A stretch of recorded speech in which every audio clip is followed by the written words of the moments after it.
होते वो सब अपने अपने घर जाकर दरवाजे को अच्छे से बंद करके सो जाते हैं। तभी रात को चुड़ैल निकलती है। आज तो बच गई। कैसे पागलों की तरह लोग मुझे ढूंढ रहे थे। कितना कंट्रोल करना पड़ा अपनी खुजली पर, वरना किसी न किसी को तो मुझ पर शक हो ही जाता। तभी उसको शोभा दिखती है और वो शोभा के शरीर में घुस जाती है और अब रात को अपने खाने की खोज में निकल जाती है। थोड़ी दूर चलते ही उसको एक बुढ़िया दिखाई देती है।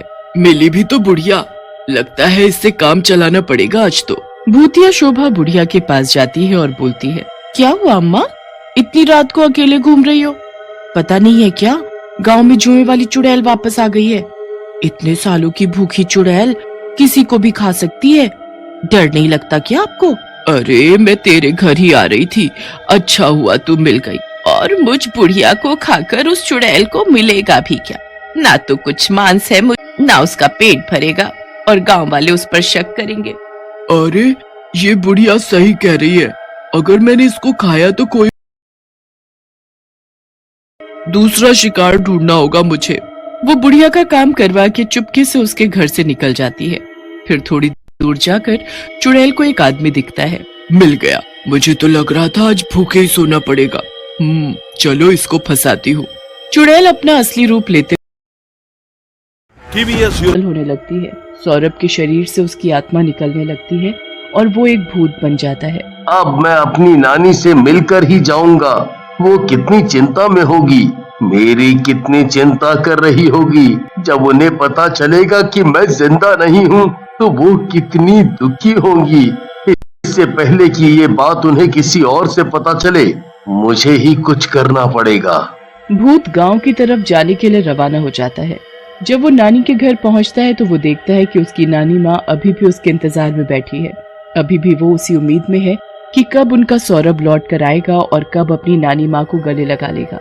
नानी सौरभ के इंतजार में इतनी पागल हो गई थी कि वो अपनी मोर मोरनियों से भी पूछ रही थी, अरे क्या किसी ने मेरा सौरभ देखा क्या? वो वापस आने वाला है। मैं आ गया, देखो मैं आपके सामने हूँ। मैंने आपको बहुत इंतजार कराया है ना, अब नहीं कराऊंगा, मैं वापस आ गया हूँ। पर नानी भूत को नहीं देख पाती। भूत को कुछ समझ नहीं आ रहा था कि वो क्या करे।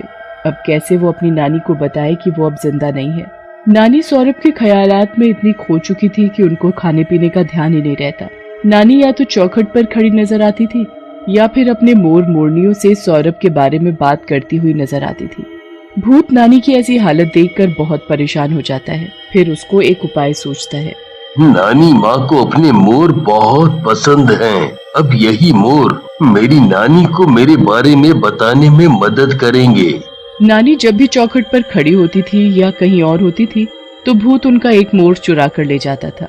भूत ने लगे हैं।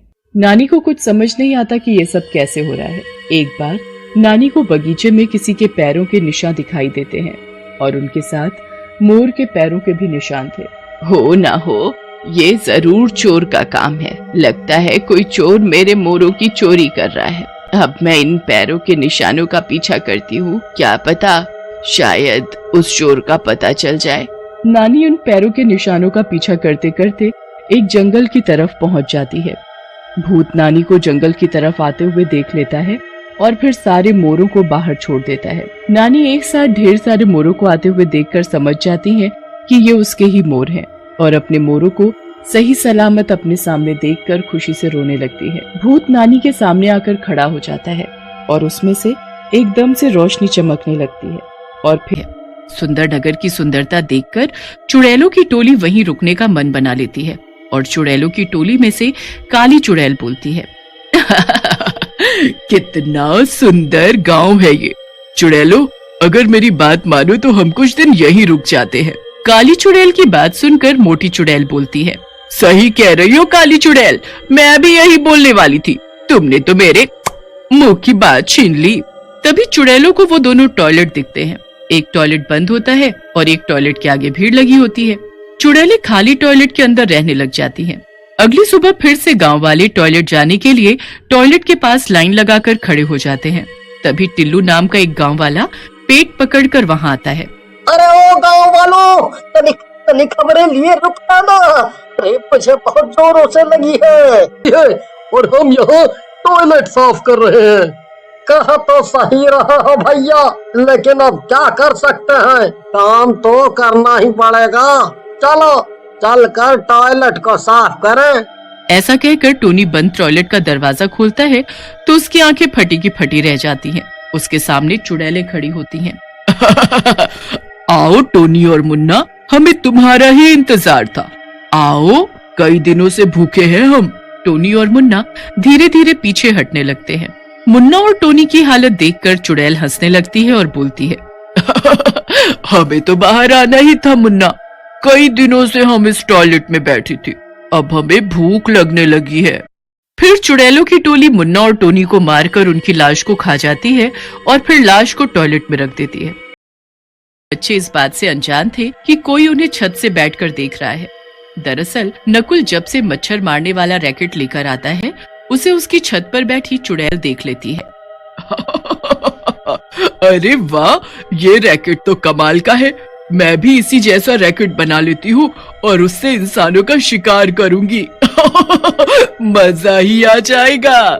ऐसा कहकर चुड़ैल अपने जादू से एक बड़ा सा मच्छर मारने वाला रैकेट बनाकर गांव से आने जाने वाले रास्ते में बनाकर खड़ा कर देती है और अपने शिकार का इंतजार करने लगती है। अरे क्या हुआ, कहीं गांव वालों को मेरी योजना का पता तो नहीं चल गया? इतनी देर हो गई, कोई भी शिकार नहीं आया। तभी वहाँ से एक शराबी जिसका नाम पुत्तन होता है अपने दोस्त नत्थू के साथ वहाँ से गुजरता है।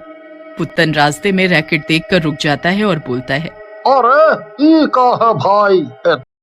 और वहाँ से भाग जाता है। अरे गाँव वालों, अरे कोई बचाओ, देखो इस बिजली के खंभे से करंट निकल रहा है और नत्थू को मार रहा है। अरे दरवाजा खोलो और कोई बचाओ। पुत्तन की आवाज सुनकर पास ही के घर में रामू और उसकी पत्नी कम्मो उठ जाते हैं। रामू कम्मो से बोलता है, अरे कम्मो, यह तो पुत्तन की आवाज लग रही है, लगता है वो किसी संकट में है। रामू की बात सुनकर कम्मो बोलती है, आप भी ना किसकी बातों पर विश्वास कर रहे हो?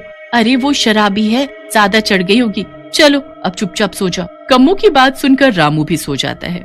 उधर पुत्तन चिल्लाता हुआ बेहोश हो जाता है।